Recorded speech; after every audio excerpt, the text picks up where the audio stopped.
Welcome back, everybody, to another edition of Nain Shorts. Thank you very much for watching, liking, and subscribing, and all that jazz that some algorithm figures out helps in some way or other. But the point is that I'm very appreciative of the people that watch, and thank you for supporting this particular channel. It has been a lot of fun. The other things that we did as well, like colleague conversations, which was definitely something we want to get into again, but timing, all that, it does sort of become a bit of a task to get done. So we're still bringing Nain Shorts though, because you guys like them enough to keep watching. So thank you very much for that support. Definitely appreciate it. Back here in the living room of the Wandering Ronin, where we're once again discussing ideas and concepts. And today's really just that, more of a topic for discussion. Because this idea of reaction and action came up, and it became a conversation. And we started wondering, what is that really going on in the brain in moments where you did something and you have no idea what you did, but it worked. I mean, there's so many examples in not just the martial arts, but in this case, specifically about the martial arts, like our friend Becca. I was the uki, and she was put in a compromising position and got out of it. Does not recall at all what she did, but if you go back to the 25th episode of Kali Conversation, you can see clearly what she did, and it was super effective, but had no idea what had gone on. So what happens in those moments? Can you say it's just instinctual? Can you say your training kicked in? And if so, if you never practice that specifically, then is it really the training? Is it just pure survival instinct where you need to do something and those are the things you've trained before, so they come out?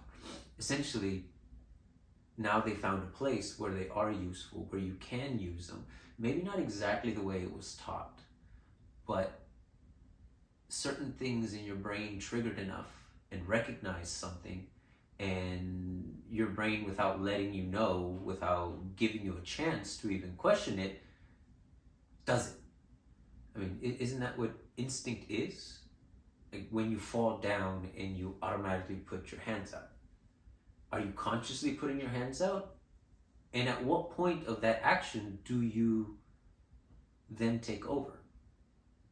Because obviously we don't act purely on instinct all the time. That would be psychotic, I think, in many aspects, because not everybody's right. In the head. But in those moments of, oh shit, and you put your hands up, or you're falling down and you put your hands up, and your body just does it. It just happens. And I would love to understand that a bit more. Now, I've read some information about this topic, or maybe kind of around this topic. I haven't looked hard enough to find something specific to this conversation itself, but the idea that all that information that we have is in our brains. One of the books that comes to mind is The Gift of Fear by Gavin Becker. I've read that book a couple times, and it's really eye-opening to this idea that as people, we instinctually have developed over however long humans have existed a way to determine danger. And fear is one of those indicators that lets you know, I shouldn't be here. Intuition, we call it the gut feeling. It didn't feel right going into that store, and then it turns out that store was being robbed, or that store got shot up.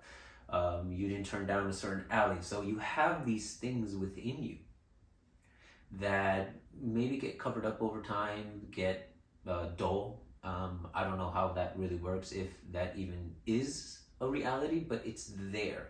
So how do we access it? How do we then direct that towards our training, so we can start incorporating this bit of sense where your brain takes over for this one moment.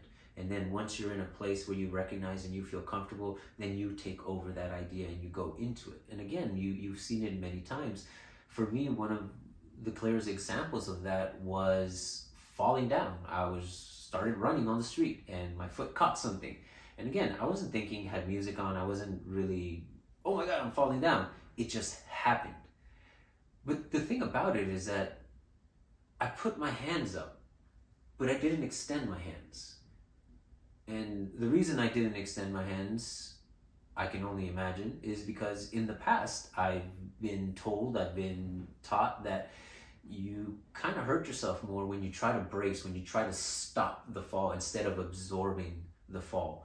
So in that moment, I wasn't thinking any of that stuff, but my brain understood enough that it just laid my hands flat, almost slapped the ground.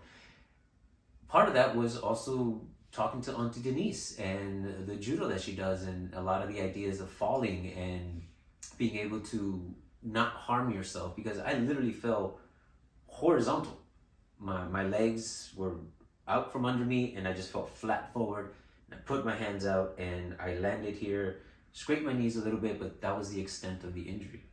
A little discomfort. It was funny as hell, because the first thing I did afterwards was laugh, but it got me thinking, it's like, where did all that come from?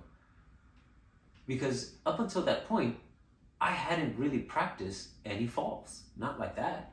Definitely not on concrete. But it worked. The information that I had from different places all of a sudden came together in this moment, and it just came out of me for the sake of keeping me safe.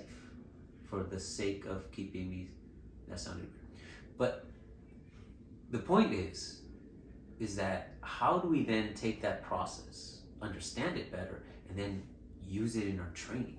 Because, you often hear, you can't always use the things that you learned in martial arts the way that it was taught. There's changes that have to happen, augmentations. You have to understand where the situation is, or where is it going, or what's happening, to be able to then utilize those things. But if we understand the process which our brain will take that information and use it in a chaotic situation, in a real fight, in a real struggle, or just when you're trying to protect yourself from a fall.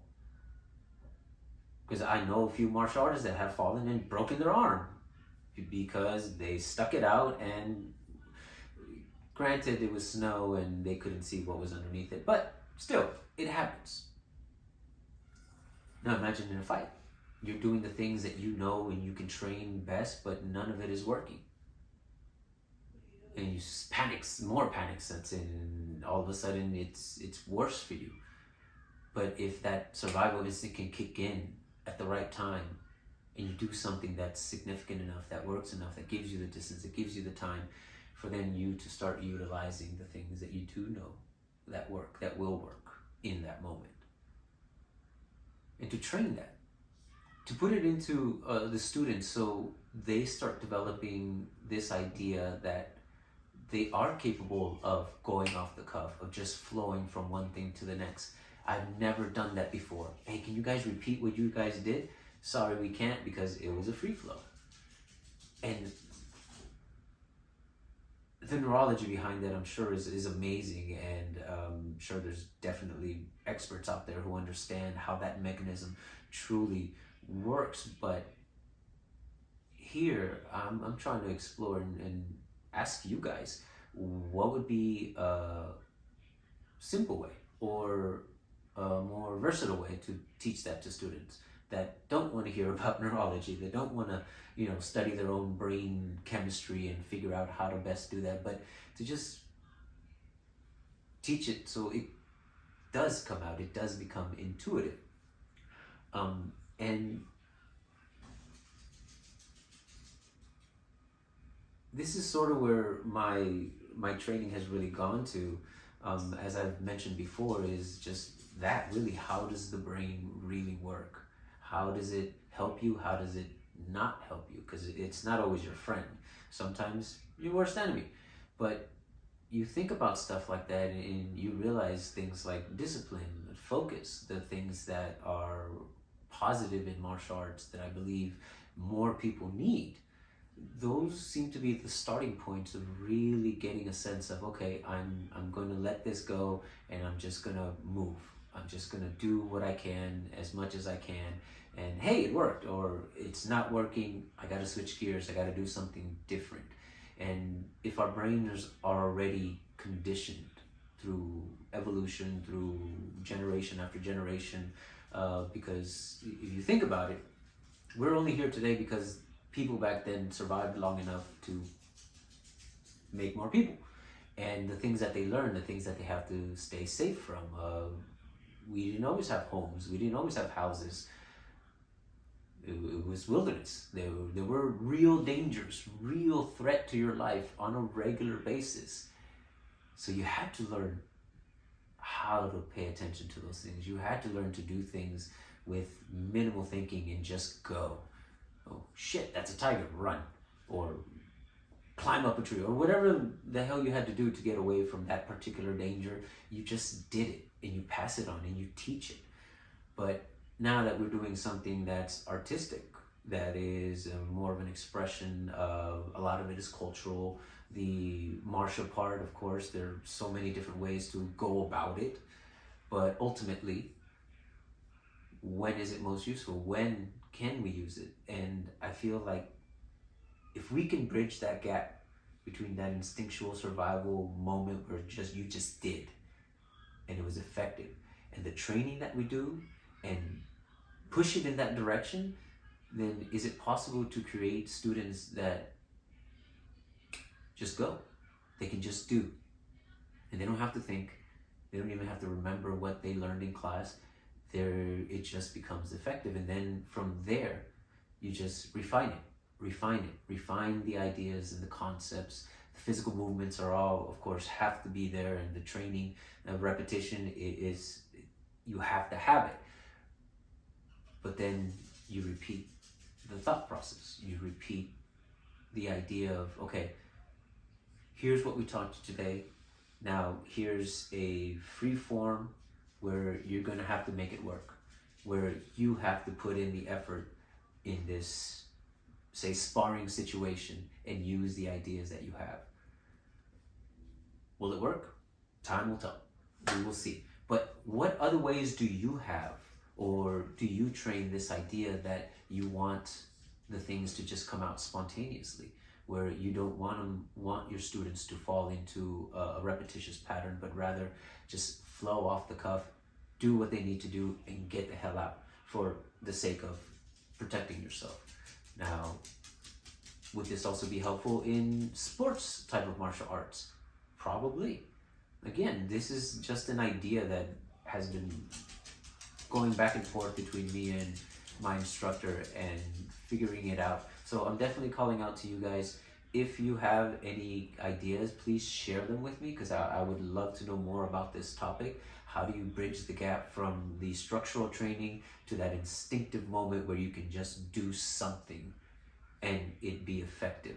And how do you bridge the gap between those two? How do you get your students to then just free flow and not get stuck doing one thing that may or may not work in that situation, because each situation is different? How do you make your students adaptive to those changes? So then whatever happens, just happens. And they too can say, I have no idea what I did, but it worked. So, thank you very much for joining me on another one of Nain's Short. I have fun doing these, so I hope you have fun watching. And please, comment, shoot a message. Let me know what you think about the topic, because that's all it is today, is just a conversation starter. Thank you again for joining me. Till the next one. 3, 2, 1, cut!